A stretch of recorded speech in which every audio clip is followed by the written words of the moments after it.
Hey, what's up, everybody? It's Peli. I'm sitting here looking at TSM versus LGD. I was watching VODs. TSM LGD on day 4 of group stage at Worlds. This has been a little while ago, and it's been kind of like marinating in my brain ever since. And I wanted to go through this, watch the picks and bans, and talk about what the teams are doing, share a couple of thoughts, and point out some places where things went catastrophically wrong. Because I think we all, I think we all remember the result. I'm going to play this in like pseudo real time. I'll be pausing and jumping around and everything. So, banned so far, Kindred from TSM, Lucian from LGD. TSM and LGD both telegraph their strategy pretty hard in these early phases. Yeah, see here. TSM is pretty clearly banning out Peanut. They're seeing, Peanut's, let's say, hit and miss, his inconsistent gameplay, and they're going, okay, let's target what we perceive as a weakness. Conversely, LGD is so far target banning Bjergsen and Double Lift. Lucian is actually interesting because they both play it, but in this meta, Lucian's a mid laner, so it's pretty squarely aimed at Bjergsen. And then I think Caitlyn's one of Double Lift's better champions. And TSM, on their third ban, settle on the Ornn. So I'm going to pause right there and talk about that for a second. That's kind of weird already, and here's why. If you're doing this, right, if you've committed, right, you're good. Wrong spot. Sorry. If you've committed this far, right, to these two bans, and you're just target banning Peanut, I don't see a reason not to ban Lilia, right, or Lilia or Graves, right, because that's kind of the top 4 junglers, and, this is a Peanut champion, right? I don't see a reason not to ban 3 of them and then, out of frame, 3 of them and then pick the 4th one, right? Because now you've banned 2 of them, you're going to pick the 3rd, and he's just going to pick number 4. So we didn't really accomplish what we wanted to do in terms of, like, banning out stuff that Peanut plays. On the other hand, like, Ornn is busted, and it's a thing that Longxing plays, and so I understand banning it in a vacuum. It's just, given their strategy, it's kind of weird. Anyway, moving on. It's not, like, catastrophically weird. It's just, it seems like they gave up on the ban out Peanut strategy.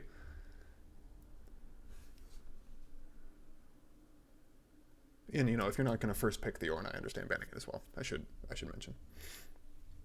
To be fair. And the final ban from LGD for this first phase, I actually don't remember. Oh, it's TF. Yeah, okay. So, again, falling back on the old ban out Bjergsen strategy, I think LGD has recognized from their, whatever research they did from their prep, that the SM and TSM is one of the big threats, right? They're looking at Bjergsen and they're like, oh, yeah, he's a big carry for the team. Let's limit his options.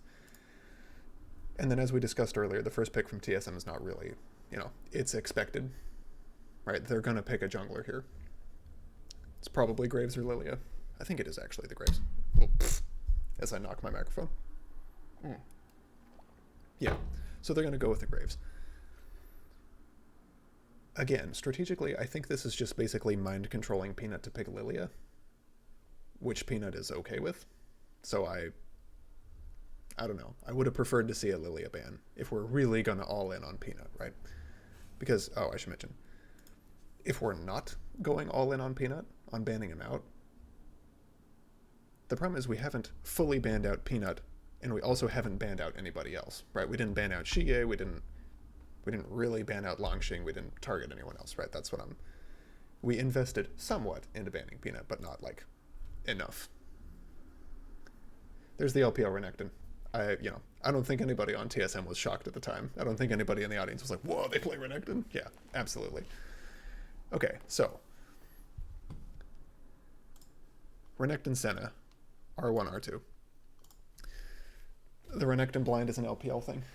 Frankly, I don't think it should work as well as it does, but it seems to work every time, so whatever.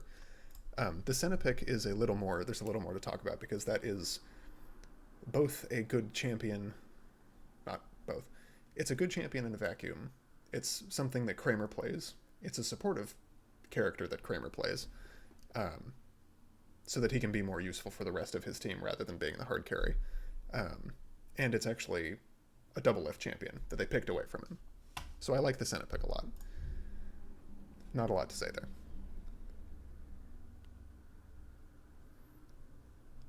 I actually don't remember what this next pick is. We wait with bated breath. Oh, yes, I do. Just kidding. Yeah, it is the Shen. I have no complaints about the Shen, right? I think Shen's a great champion. He's a useful champion, right? Like, you don't pick him to dominate a lane or get a kingdom, and you don't pick him to, like, hard carry 1v9 or anything. But he's just useful. He's just good to have on the team. Good counter initiator, good defensive. He has global pressure. He's not bad 1v1. You know, he's not shabby. This next pick, on the other hand... Okay, we paused the VOD because Peli's going to get mad. So, if we take a step back from the game for a second, we just talk about the way the TSM plays, right? It is kind of team solo mid. Not to say that Bjergsen 1v9s every game or whatever, but Bjergsen is one of the big carries for the team, right? I think picking his champion at this stage of the draft is hamstringing him a little bit, because you're just blinding a champion, right?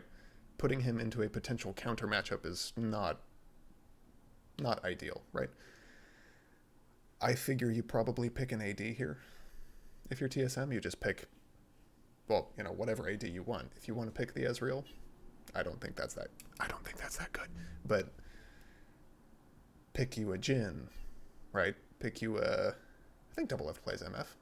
Anyway, I could just list all the AD carries, but it's like pick an AD carry, right? Pick into the known matchup, right? We did that with the Shen. I think Shen versus Renekton is okay, right? Just pick into the matchup that you know, right? Especially given how much focus is going to be on Bjergsen to carry this game for TSM. I feel like you don't blind anything, right? You save his pick till later in the draft. And if you are going to blind something, right, if we just accept that that's the plan, I don't understand why it's this specifically. And here's why. So, if you asked me, right, it's an exam question, you give me the prompt. High burst magic damage, high pressure mid laner, famous Bjergsen champion, right? LeBlanc is true, right? Like, you can put LeBlanc for that answer, but you get half points. Because the actual answer here is Syndra. Right? And Syndra, I feel, is way more blindable than this champion.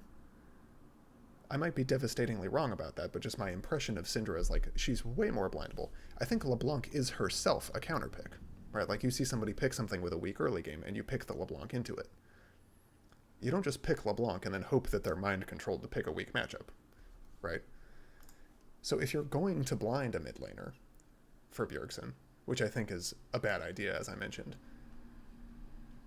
why is it this? Right? Why is this the mid laner that we picked? I mean, God's sake, there's Syndra on the table. There's Ori. There's, like, whatever. Those are the two big ones that are coming to mind. It's like Syndra and Ori are both on the table still. Because, no, again, only LGD tried to ban mid laners. Right? There's a decent pool of mid champions available still. Oh, and another thing. Given what we've picked so far, I think the LeBlanc pick is extra dumb. Extra incorrect. I shouldn't say it's dumb. That's mean. Okay, look who's in the jungle, right? That's a Graves. Okay, LeBlanc is happiest. I think LeBlanc is happiest. LeBlanc wants people to come mid from her team, right? She has pressure and she wants her team to come mid and compound it and turn her from just merely a threat into an actual snowball, right? Put their mid laner behind, put LeBlanc ahead, get LeBlanc rolling, get her roaming, and snowball the rest of the map relatively early, right? I think that's what LeBlanc is as a champion. Excuse me. Well, who's going to come mid? Right? The mid 2v2 here is Graves LeBlanc. And Graves is a jungler who wants exactly that. He wants a mid laner with high priority who can leave and help him in a 2v2. Or a 2v1, ideally, right? Find their jungler and ruin their day. Well, LeBlanc doesn't want to do that. LeBlanc wants to be in mid setting up a lane kingdom. So what the hell is this? These two both want the other one to come help them. Excuse me, I'm so frustrated. I bumped my microphone again. Flailing around. So both of these champions want the other one to make sacrifices to come help them, and neither of them is going to do it. So like, and I wouldn't describe Graves as like a hard ganking jungler, right? He's not going to like run in a minute like, I did 150 damage. Ha, gotcha, Shie. No. This is no. So like, this is fine, and this is fine, and even this is like, I'm going to put a tilde on it, a little squiggle. I'm harping a lot about this. It's not like the worst possible idea, right? It's not like LeBlanc is just a non-champion or anything. It's not like Teemo, right? But just given what we've picked so far, it's like, well, what the hell? what is this for? But I think I've banged on enough about that. Let's move on to the rest of the draft. It's a really weird LeBlanc spot considering that like Syndra is up, and Syndra's this turbo OP high prio mid laner in this tournament so far, and there's like, gentleman's agreement. We'll pick the LeBlanc instead. We'll pick the worst Syndra, right? Like what? Why? Lilia for Peanut. As we mentioned earlier, we're basically just mind controlling him to pick Lilia, right? He pretty much has to, right? That's the top 4 junglers. Nidalee's gone, Kindred's gone, Graves is picked, so it's Lilia. Not a lot else to say there.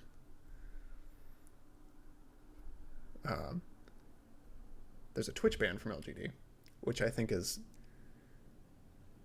LGD is giving TSM a lot of respect. Let me slow this down. I think LGD is giving TSM a lot of respect with this Twitch ban, because this isn't like, oh god, Doublelift is going to pick Twitch and Giga Smurf.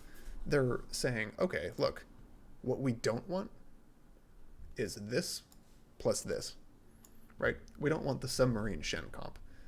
And I think that's a very respectful ban from LGD. Respectful, I said. A very respectful ban from LGD. Because they're basically saying, okay, TSM, we think you have the skill and cohesion to pull off this submarine comp. Whether this is in Doublelift's champion pool or not, right? And they're saying, we just don't want to deal with it, right? Just take it off the table. Similarly, from TSM, one of the things, I think this is a really smart ban, because one of the things that LGD so far is lacking is actual hard initiation, right? Something with some reach. Because, like, you can fish with a Lilia ball, but, like, I mean, that's not what I'd call reliable initiation, right? They've got a bunch of people, they've got Senna who wants to kite back, and Renekton and Lilia who have to basically just physically run up, right? So I'd call them, like, secondary initiators, I guess. They follow up on somebody else's initiation. So they ban a primary initiator here, and smart, right? Good stuff. And I talked about the Twitch ban, yeah. Is Twitch worth banning away from TSM? I have no idea, frankly. Maybe they saw something I didn't. Anyway, it's in principle, it's like, okay, yeah, let's get rid of this combo because it's disgusting. And the Jhin ban. Okay, we're getting to the bottom of the draft here, and they're just saying, look, basically, we don't want the Twitch Shen combo, and we don't want somebody who smacks Senna around in the lane. Straightforward stuff, right? Jhin is also a weird, he's a weird combination because he's both a smack you around laner and a strong supportive pick in the sense that he sets people up, right? He's got his root and then the curtain call, and he can play supportively from quite a long distance. So this is another thing that I wanted to pause. It's an interesting shape. Pause and comment on a little bit. So they banned the Sylas away from Xie. Xie does play this. This is a Xie champion.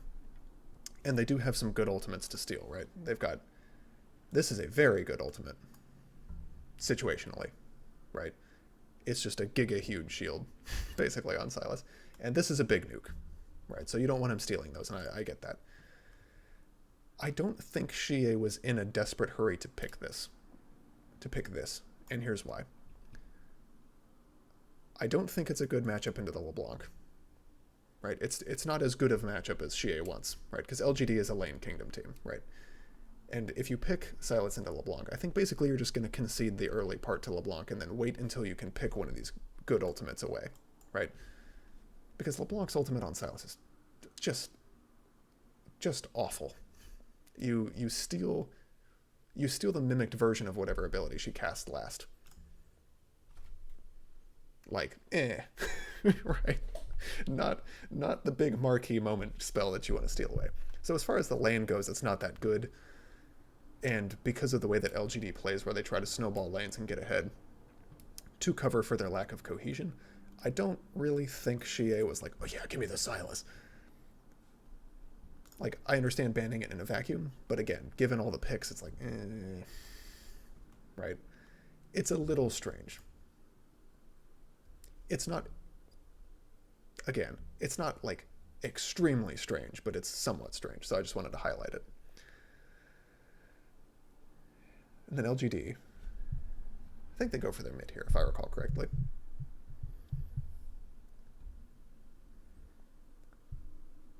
Oh, I remember what happens here. Hey, look. Would you look at that? Look.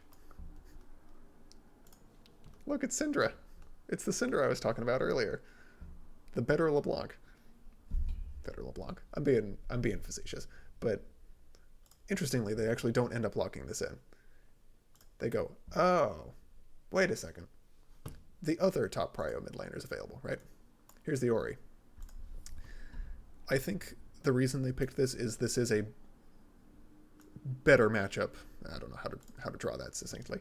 It's a better matchup into the LeBlanc than the Syndra is, I would imagine. Again, I haven't watched 1,000 games of these matchups, so it's like, But I think Xie is thinking like, okay, I can trade a little better with the LeBlanc early on the Orianna. I have more safety, right? I can shield myself in case he tries to all-in me or something. Plus the bonus resists. Merc Treads are a build path for this person. You can go like the Merc Treads tier build. And like, yeah, you don't do that much, but you also don't die. And you just outscale. Which, as I'm, referencing what I said about LGD earlier, that's a little surprising that they went for this, right? Excuse me. Because they generally go for like, okay, we're going to get Xie rolling, right? Lane Kingdom. And then we just win the game through our lanes, right? I've heard LGD described, I think Frostgrin said this, she described LGD as like a solo queue team, where you just try to pick 3 winning lanes in a winning jungle matchup and just crush the enemy team before anything strategic happens, right? You just get a massive lead and snowball before they can actually execute their team comp. So yeah, not a lot to say about the Orianna matchup. I think both mid laners are somewhat happy with this. I think they're both okay with this. Xie is like, okay, I have a decent early game trade. And Bjergsen's like, okay, that's a person I can somewhat pressure, right? The Orianna is going to start out clearing and out pushing and have priority eventually, but that's eventually, right? And then TSM does the thing that just drives me up the wall, right? This keeps me up at night to this day, right? I think this is almost a month ago now, 3 weeks ago for sure. Okay, so there's 2 parts to this, and so let's talk about them separately. This is the Ezreal. I understand what they're thinking, probably. They're thinking, okay, Ezreal, great double lift champion, right? And to be fair, the pool is somewhat pinched for double lift at this point. Because the Senna's gone, the Jhin is picked, etc. Or the Jhin is banned, excuse me. And this is one of those things where it's like a fallback scaling option, right? They're thinking, okay, let's pick something. If the LeBlanc doesn't work, we have a fallback win condition, right? I get that, but I think their perception of Ezreal is somewhat flawed, because Ezreal is a safe laner in the sense that he doesn't contest things. And against a team like LGD, there's such a thing as too safe, right? Like, hey guys, around 3 items, I'll be turbo strong. Well, okay, but, by that point, LGD is such a lane kingdom team that it's probably too late, right? So the Ezreal's a bit weird, frankly. And then they lock in the Bard. And this is where I really start to scratch my head. Because, like, don't get me wrong, this is not the world's worst 2v2. As far as just, like, champions to have on a team, they're okay. Sorry, I'm, like, stammering. I'm getting kind of worked up. So, I'm going to put a big question mark above the Bard, and I'm going to talk about why. What TSM is missing outside of the Bard is primary hard initiation, right? Like the Leona I mentioned earlier, like a primary initiator, right? Bard offers that a little, right? There's the ult, right? You can pick somebody off, but I'd rather just have the Leona, right? Pretty much any day of the week. And Leona Ezreal, I think, is better than Bard Ezreal, just as a 2v2. Here's another thing about Bard, right? What do you pick him for? Okay, primarily I think it's the ultimate. And if you're picking him for the ultimate, I think you just reverse these two. You reverse this polarity, so to speak. You pick the Leona after you ban away the Bard. Or something to that effect, right? Because if you're picking him for hard initiation and to be the guy who throws the ultimate and starts the fight, I feel like Leona's just strictly better, right? Leona, you throw the solar flare and you're like, it was the wrong fight. Okay, I wait 45 seconds and I have it again. Bartle is like, cool, I threw my stasis, and now I wait, like, it's a long cooldown. It's like friggin' 2 minutes or something. I can't even remember. Longer, right? And also, like, this is an actual stun for the Leona, whereas this is just like the weird stasis, like pseudo CC, right? It's not a pseudo CC, it is a CC, but whatever. Okay, so the ultimate is like, better options available, I feel, or could have been available. Okay, well, another thing you pick Bard for is to be defensive, right? You can pick him as like the enchantery support, play safe and play from a range. Okay. If that's what we're picking Bard for, why is this not Lux? Why is this not, I'm not going to write it out, sorry. Why is this not Lux? Why is this not Morgana? Why is this not, Karma or something, right? I think those are all better lanes with Ezreal than Bard is. And they're better, like, enchanter mage type supports, right? So if we're picking it for the ultimate, why is it not Leona or Nautilus? I forgot to mention Nautilus earlier. If it's a defensive enchantery support, why is it not Lux, Karma, Janna, something to that effect? Oh, I forgot to mention one of the initiators, Rakan. I think Rakan Ezreal is a terrible lane 2v2. I mean, you're going to get smashed by pretty much everybody. But then you have Rakan, right? You have an actual hard initiator. So if you're looking for, like, the ultimate hard initiation, why would you not try to pick the Leona or the Rakan over this Bard, right? Like, what is this? Leona, Nautilus, Rakan, right? And then one of the things that's uniquely Bard, I would say, one of the things I would specifically pick a Bard for is the friggin' tunnel, right? The portal through the wall. Extra mobility. Cool. Okay, but let's say there's a scenario where TSM is trying to pull off a flank using a Bard portal, right? They come up to a wall. All 4 of them can already jump the friggin' wall. Like, the tunnel is nice, but it's like, they can all do it individually, so they don't need it on the team to enable, right? Like, you're not going to, like, portal a set behind somebody, right? Or take your pick, set or Malphite, or like one of these people who flanks and then initiates. You're not going to get them over an unexpected wall, right? These people can all jump the wall. It's like, oh, great. Bard flanked by himself. Cool. Yay! And the other thing about this Bard pick is that there's, like, a giant elephant in the room here, which I actually mentioned already, and I'm going to... Hey, look, it's the Rakan. They're thinking about it. They're like, Rakan's an initiator. We need one of those. Right? I don't think they end up locking this in. I'm pretty sure... Yeah, here we go. Okay, so LGD looks at this and they go, huh. So we just pick Nautilus, right? Okay, so here's the draft. Right, maybe I'll skip ahead to the point where everybody's swapped. Well, no, I friggin' won't. Okay, let's skip ahead to the point where everybody has swapped and it's the final team comps. Okay. So let's review. Let's just end cap here. Top matchup is whatever, right? Shen's not going to do anything. It's going to be excuse me, is going to scale and be useful because he's Shen. Renekton is going to try to bully him because he's Renekton. Pretty solved. I think both teams are okay with that, right? Again, because of the playstyle thing. LGD wants to crush people in lane. And the Shen is okay at absorbing that. Okay, jungle matchup. We banned out Peanut for 1 and 2, and we picked number 3, and he just picked number 4. I don't think Peanut is really that unhappy with this, and I don't think LGD is that unhappy with this.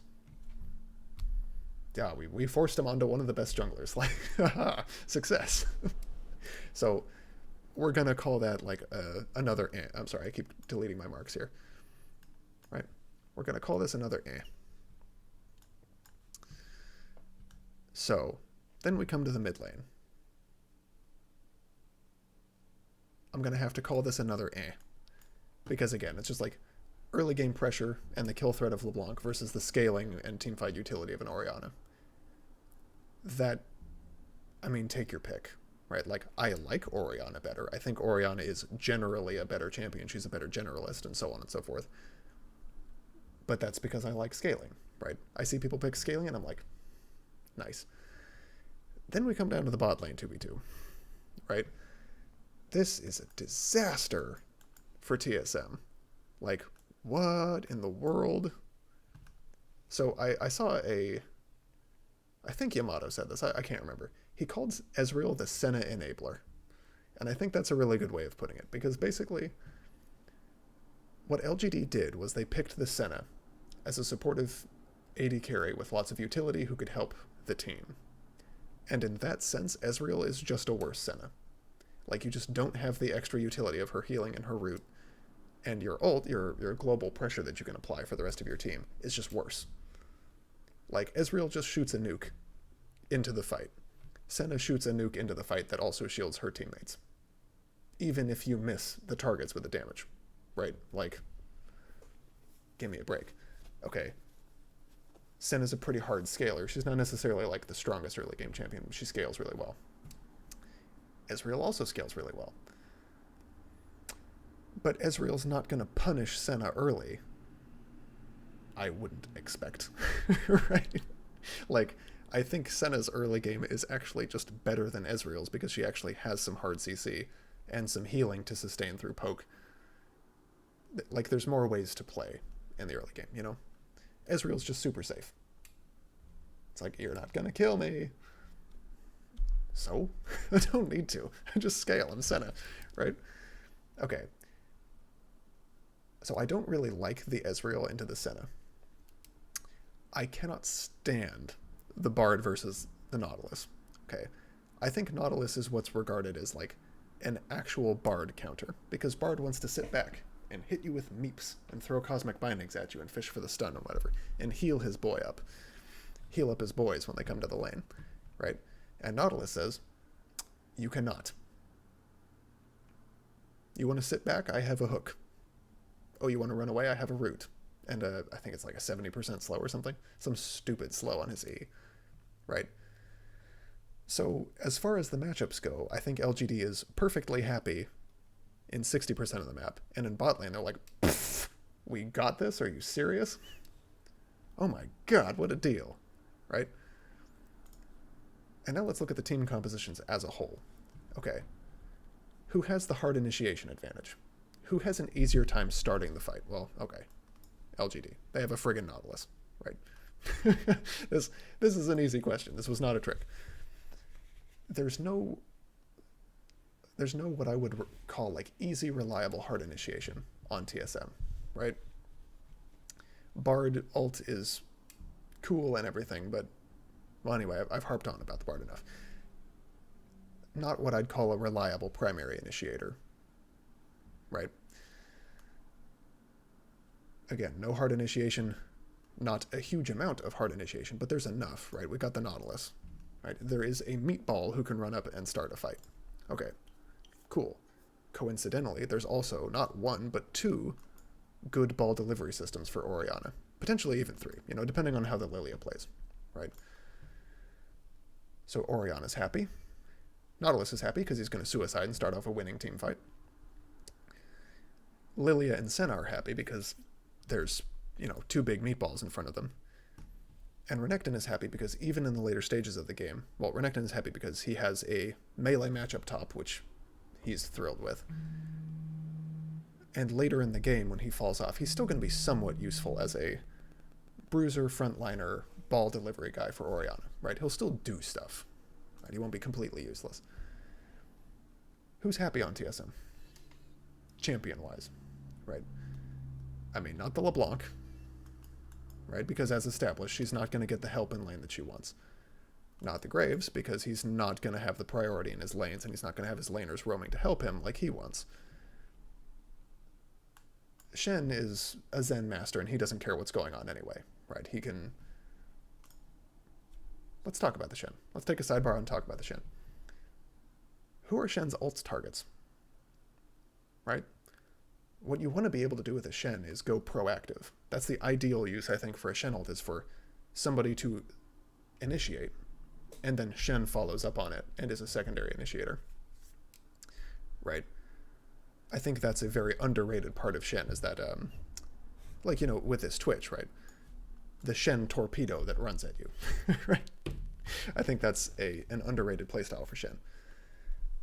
Well, nobody on TSM really wants to be that close to anybody on LGD, right? Ezreal wants to be far away. LeBlanc wants to dart in, but then dart out again. She doesn't want to hang around with a Shen on her, right? And Graves similarly wants to be... He'll be short range by definition, but he'll be preferably kiting back. You know, he doesn't want to scrap with people. He wants to find somebody isolated and fight them, or just act as like a short range AD carry caster kind of thing, right?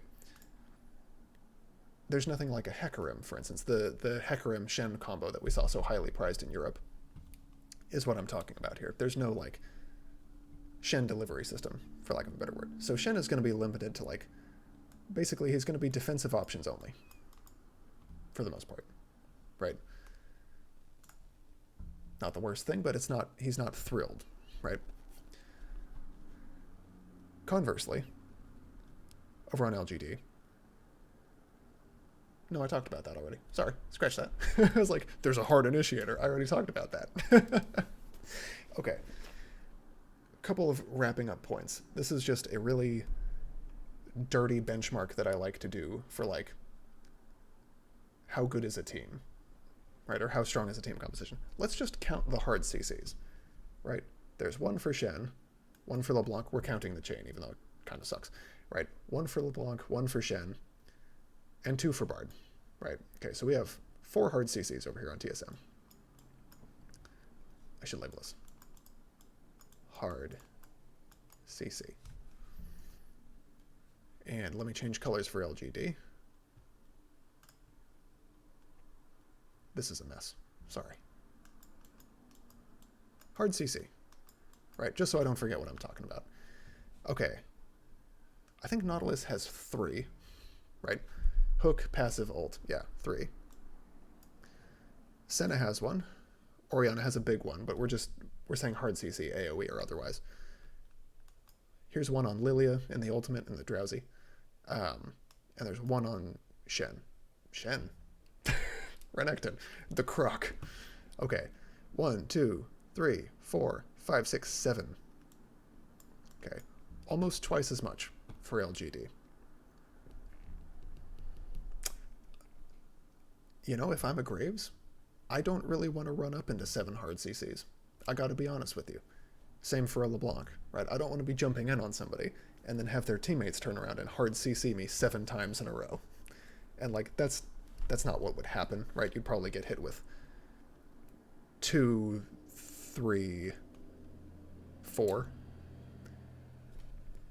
But like, come on. They have the option to friggin' apply 7 hard CCs, right? Several of which are AoE. So I think that's a clear win for LGD in that regard.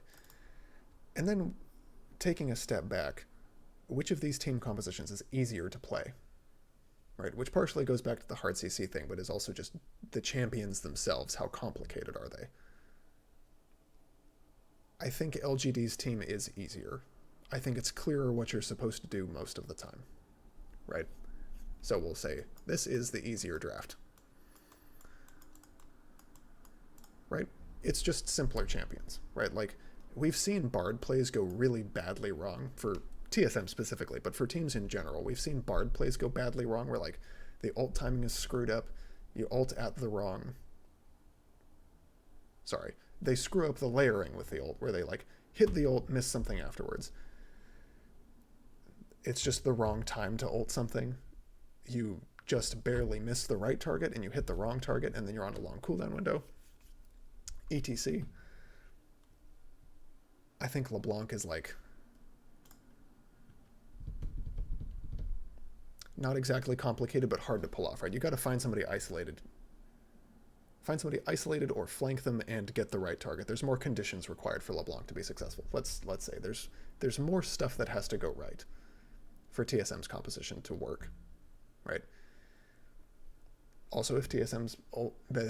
sorry, I can't talk. If TSM misses the Bard ult, they're kind of just screwed. Like, they kind of just have to wait around for a while until it's up, right? Conversely, you miss a Nautilus hook. Whatever. 15-second cooldown, something like that. You miss the Senna route. Same deal, right? Not so much for the Shockwave, not so much for the Renekton's initiation ability. But the point is they can take more shots at something, right? Okay, taking a step back even further. Which of these team compositions is more the style of the team playing it? Right? LGD. Right? It's two pretty strong lanes, let's say. Pretty decent matchups. And then one very strong... Oops, sorry. Two decent matchups, and then one very strong matchup indeed. Right? Senna Nautilus is like, oh, I don't want to play in that if I'm Ezreal. If I'm Ezreal Bard, right? Because Bard's no escape, right? You get hit with a hook, it's doomed. Like, that's your flash, and next time it's your life, right? And then Peanut's just, you know, LGD styles, like, Peanut's just on a really strong jungler who can become a carry, right? This is an LGD team comp. It's straightforward, strong matchups, high priority matchups that can potentially end up roaming and helping Peanut. You know, I'm specifically thinking of the Renekton and the Nautilus mostly when I say that. And that's just LGD in a nutshell, right? I think that's part of the reason for their, like, exactly 50% win rate at Worlds is I think if you play this style where you just crush the lanes and win like that, that probably works about half of the time, right? Conversely, I don't think this is a team solo mid team, right? This is like some weird amalgamation of, like, the Shen, but only the defensive options of the Shen. A Graves, who's a strong carry jungler, but doesn't have any help from his team. A LeBlanc, who's a snowballing early game, like what LS would call a sinner mid laner, right? Snowballing early game pressure champion. The Renekton of mid laners. Who also doesn't have the help she needs to get rolling. Then Ezreal, who scales really well and is safe, you know, escapable. But also the Senna scales, and by the time Ezreal scales, it's going to be, like, too late, and LeBlanc's going to be not very useful. Probably. Right? Asterisk, probably. And then Bard, who's, like, not as much of an initiator as they need, not a good enough enchanter to go, you know, like a poke enchanter support to go with the Ezreal. He's not escapable like the rest of them. It's a losing 2v2. Like, there's just such big question marks over on TSM, right? If you want to play through Bjergsen stylistically, if you want to play through mid, save his pick, right? Get him a counter pick, get him a better champion, right? Or a better matchup, I should say. If you're not going to save him a counter pick, if you're going to blind his champion, blind him a better champion, right? The Syndra was an option, and I genuinely don't understand why they didn't pick it. If they were gonna do this, right? Why would you not want the better version? In the sense of, like, that's better utility in the Syndra, better scaling damage, I think. Again, more options for playstyle, right? Because Syndra can be like the burst assassin, or not burst assassin, the burst mage, or kind of your sustained DPS, Depends on the items and stuff. LeBlanc is basically a pure burst assassin. So again, like, why would you not want the more flexible, more generalist, overall just a better champion for Bjergsen if you're going to play through mid? If you're going to play through Spica in the jungle, why did you pick all this stuff that doesn't want to go help him? Right? Sick. The Bard roam. No, it's not happening. They're going to be perma-pushed, assuming they're not dead, right? So again, I think the LeBlanc and the Bard pick were the two really major blunders. I think they just needlessly overcomplicate this draft for TSM. I think they just add difficulty that doesn't need to be there, right? Like, let me make one final comment about the LeBlanc, and then I'll wrap this up, because I think it's getting kind of longish. About the LeBlanc, blind. Okay, it doesn't matter that this is Xie. Okay, just pick any world-class mid laner, and I mean that, like anybody who made it to Worlds group stage, right? Put Jensen, put PoE, put Showmaker, put, Yagao, Angel, Knight, whoever, right? It doesn't matter. Put anybody there, and this is still a bad idea. Because you can't just assume that Bjergsen is... I'm trying to be diplomatic about this. It's not safe to assume that, however good Bjergsen is, it's not safe to assume that he is better than his competition in mid by enough that blinding this makes sense. Right?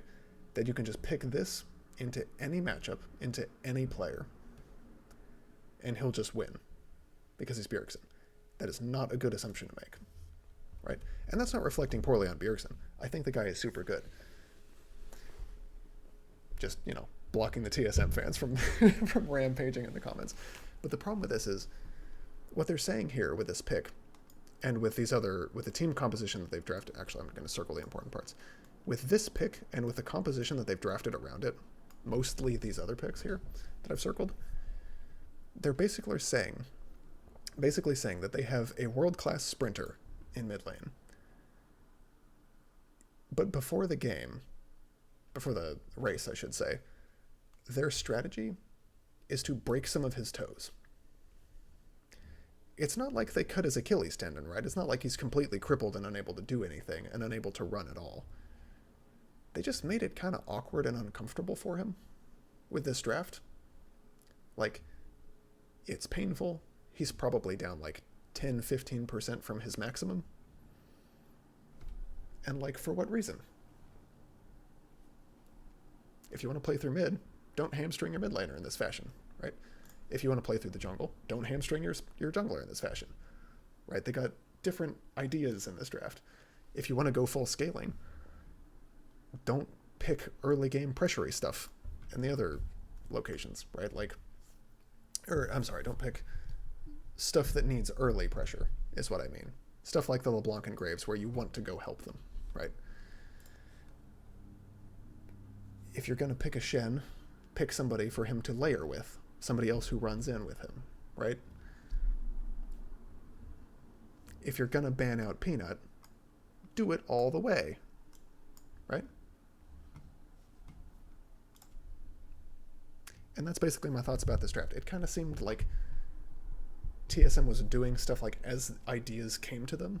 Like, they had good ideas individually, and then they just didn't go together, right? It's not a composed series of ideas. It's just like some good stuff thrown together. Conversely, then we have the solo queue, farming jungler, dominant lanes, scaling mid laner, neutral matchup, scaling mid laner, AoE wombo combo bonanza over on LGD. And like, it's not like TSM can't win this game, right? It's not like, it's LGD, right? They're because of the way they play, they're a beatable team comp. If you just survive their laning phase, their lack of cohesion tends to cause problems for them. But it's just, we did this draft, and now it's just uphill for TSM. Just the whole way. We can assume they were like, let's be generous and just assume that the teams are exactly even, right? It's just 10 identical players distributed between the roles. Well, now we're just hamstrung over on TSM side, right? This sucks if you're TSM. And I feel for them, right? Watching them play this game out, it's like, ugh, it's so hard for them to do anything just because of the draft. But anyway, I think I'm starting to loop around into my own points and repeat myself. So I'm going to wrap this up. Let me know what you thought of this draft. Let me know where you agree with me, where you disagree with me, where you think I'm a raving lunatic. On that note, if you liked this and you want to see more stuff like this, press the like button. If you didn't like it, if you hate it, and you want to consign it to the fiery abyss, press the dislike button. And yeah, I'm Peli, and I will catch you all later. Take care, everybody. I missed the button. Take care, everybody.